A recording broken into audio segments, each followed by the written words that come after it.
plein de personnes qui pensent que c'est dangereux de voyager seule quand on est une femme et aussi quand on est une femme noire. Moi, je pense que le danger, il est partout. Hello, moi c'est Mariam, Mayway sur les réseaux sociaux. J'ai une page Instagram où je parle beaucoup de voyages. J'ai voyagé dans plus d'une 50aine de pays, dont une bonne partie seule. Et aujourd'hui, on va parler des voyages en tant que femme solo. Et la première fois que j'ai voyagé seule, du coup, c'était pour un stage en BTS. J'étais la seule de ma classe qui a eu envie d'aller à l'étranger, donc je suis allée à Londres. Donc au départ, je me suis vraiment mis des petites steps, donc Londres, et ensuite vraiment à l'autre bout du monde, à Taïwan. J'ai vu la différence des cultures. Les gens, c'était la première fois qu'ils voyaient une femme noire. Moi, mes voyages solo, je les fais souvent en backpack avec mon sac à dos. Et je peux aller vraiment partout. Je peux aller partout. Si je veux prendre un bus pour une destination inconnue, je vais y aller et on verra où ça va m'amener. Quand je vais dans un pays, je me dis, même si quand je cherche sur Google, il n'y a pas beaucoup d'informations, je me dis c'est impossible, le pays est très grand. Par exemple, quand je suis allée en Éthiopie, j'avais aucune info sur Google. Je me suis dit, mais le pays est énormissime, comment il peut y avoir 4 choses à visiter?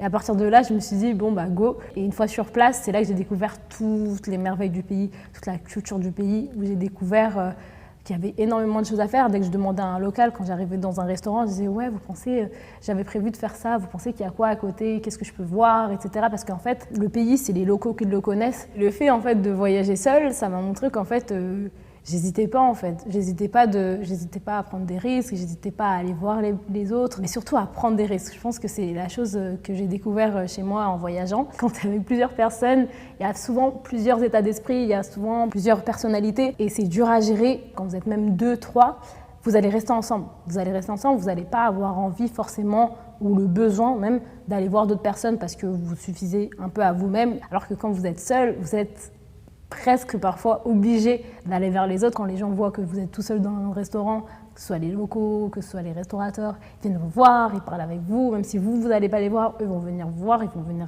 discuter avec vous. Donc ça change énormément de choses et c'est pour ça que j'aime beaucoup le voyage solo parce que ça te permet de faire énormément de rencontres. Mon programme, il n'est jamais fait vraiment à l'avance. J'ai une to-do list de ce que je veux faire. Une fois sur place, je vais me dire, bon, finalement, ça, je comptais rester un jour, mais je vais rester 3 jours. C'est ça qui est cool, encore plus dans les voyages solo, parce que tu as une flexibilité incroyable. Tu as vraiment une flexibilité incroyable parce que c'est à ta guise, c'est comme toi tu veux. Il y a plein de personnes qui pensent que c'est dangereux de voyager seule quand on est une femme et aussi quand on est une femme noire.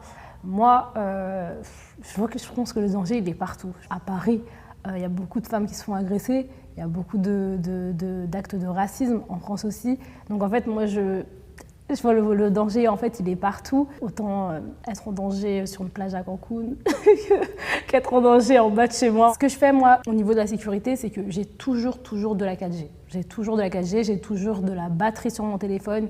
J'ai 2 batteries externes, 2 énormes batteries externes. J'ai toujours 2 chargeurs avec moi aussi, au cas où j'en ai un qui me lâche. Quand j'arrive à l'aéroport d'un pays, je prends directement une carte SIM parce que c'est très important de pouvoir contacter nos proches, de pouvoir appeler la police. Je pense que les seules situations un peu dangereuses où je me suis retrouvée, c'était quand moi-même je ne faisais pas attention. Par exemple, je me suis perdue, comme je disais, en Colombie, à Tayrona, parce qu'en fait, j'ai voulu aller...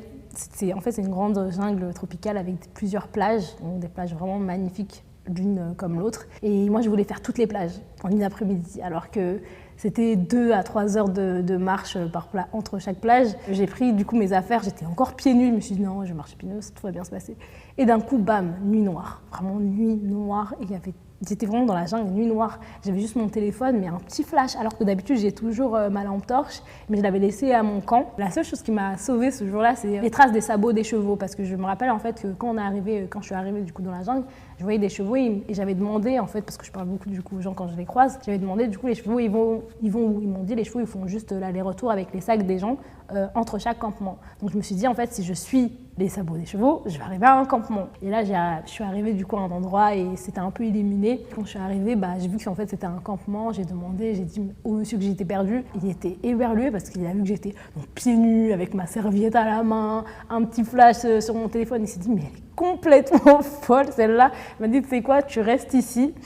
Tu restes ici, j'ai un hamac à te prêter, et il m'a donné un hamac et j'ai dormi sur le hamac sur la plage toute la nuit. J'ai fait beaucoup de rencontres, j'ai fait beaucoup de rencontres de femmes qui étaient trop super contentes de voir une autre femme d'un autre pays voyager seule et qui du coup me donnaient plein de conseils, n'hésitaient pas à m'accueillir chez elles, à m'inviter à manger. Et je pense qu'aussi ces connexions entre femmes, c'est fort, c'est vraiment fort à l'autre bout du monde parce que en fait on a les mêmes problématiques un peu partout dans le monde, les mêmes problématiques au niveau du sexisme, etc.